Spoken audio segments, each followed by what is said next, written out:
Hello and welcome back. Today we'll be discussing about the design thinking process step number two, and that's physics. And we will connect this particular step with the business context. If we need to improve on the business side, how this particular step is working, meaning parallelly. So as we said in step number one, chemistry. So as we connected our steps in the chemistry step, same way, what we will do is we will ask some of the questions related to step number two, physics, and we can think of the different scenarios on the business context. So let's make design thinking simpler today as well. So under step number two is physics. Let's quickly recap. Physics is the backbone of the design thinking process. Couple of techniques that we can use, how might we, and five whys, and the artifacts that we can came up with. And those are goal of the projects and the assumption list that we have. Now, let's connect the physics step to the business context and think of some of the questions that we need to answer, some of the things that we need to involve, some of the timelines, and some of the prerequisites. So let's quickly dig into it. What exactly the business context, if we are connecting with the step number two, physics, meaning the analysis of the particular problem of the customers, then how it will emerge as in business context. So let's quickly dig into it. How do we need to define the problem? So let's say from step number one, we have the customer journey map, we have the emotions, we have the uh, experience map as well. So while choosing the problem, or let's say we have choose the problem, we need to define that particular problem to our organization or our company so that they can also understand, okay, these are the problems, they are solving it, or they are analyzing it at least. So definition of that particular problem that we have chosen, that is very necessary on the business context side. Same way, prioritization, because if we are seeing the customer journey map, customers are mostly, let's say, customers are thinking they are feeling low on 5 or 10 different activities, but which activity is impacting them more? We need to prioritize those. So those things also, problem prioritization also be the part of the business context.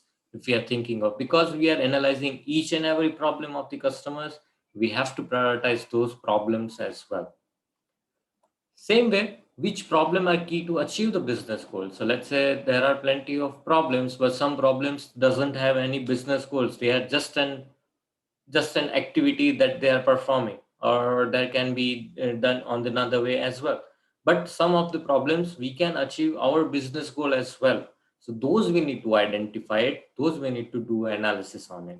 That's the step number two while connecting to the business context. Same way, we have the problems, customer problems in customer journey map. Which problems are most important for the customers?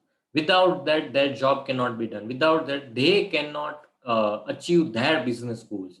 Those are the important problems that we need to identify in this particular step.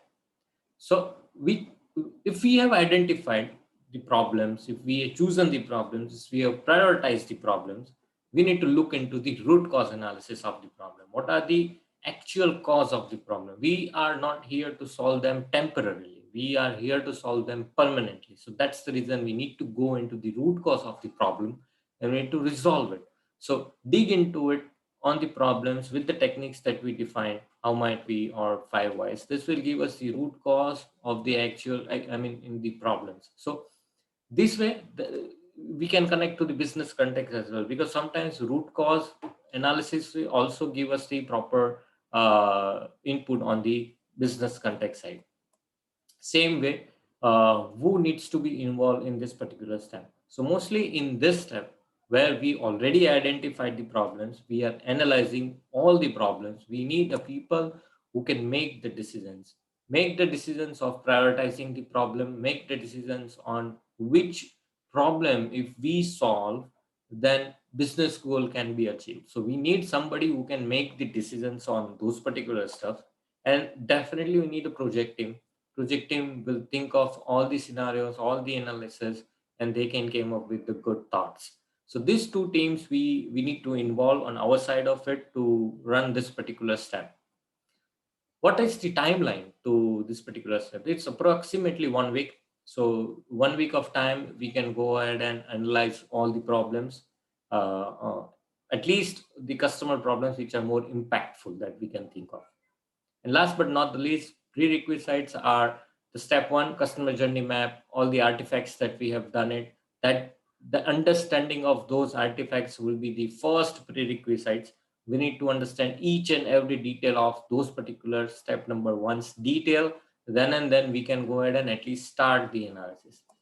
Prerequisites, another is the business analysis. Whoever is doing the step two or physics or whoever is involved in this particular step, they need to have good understanding of the business analysis so that they can think of the different scenarios on the analysis side. And last but not the least, everybody who involved in this particular step has to be open minded. They need to think out of the box, they need to think, they need to have the emotions, they need to connect with the people and analyze the problem. So open minded has to be there on each and every people who is involving in this particular step. So these are these are some of the things that we can think of on the business context on step number two, physics. So physics is nothing but a step of doing the analysis of the customer problems. Now, if we are doing the analysis of the customer's problem, business context is also a very important role, because if we are spending time on the analysis and at the end, if we are not achieving any business goals, then company may think of doing the another thing for those particular time period and for the resources. So these questions that today we went through, this will help the business people as well on the CXO level or CEO or CTO.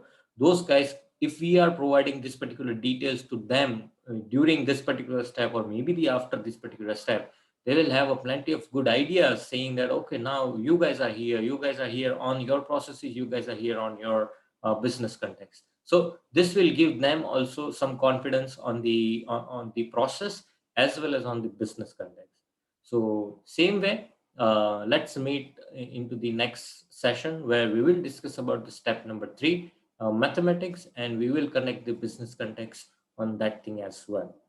Please like and subscribe my videos, and till that time, stay safe and bye.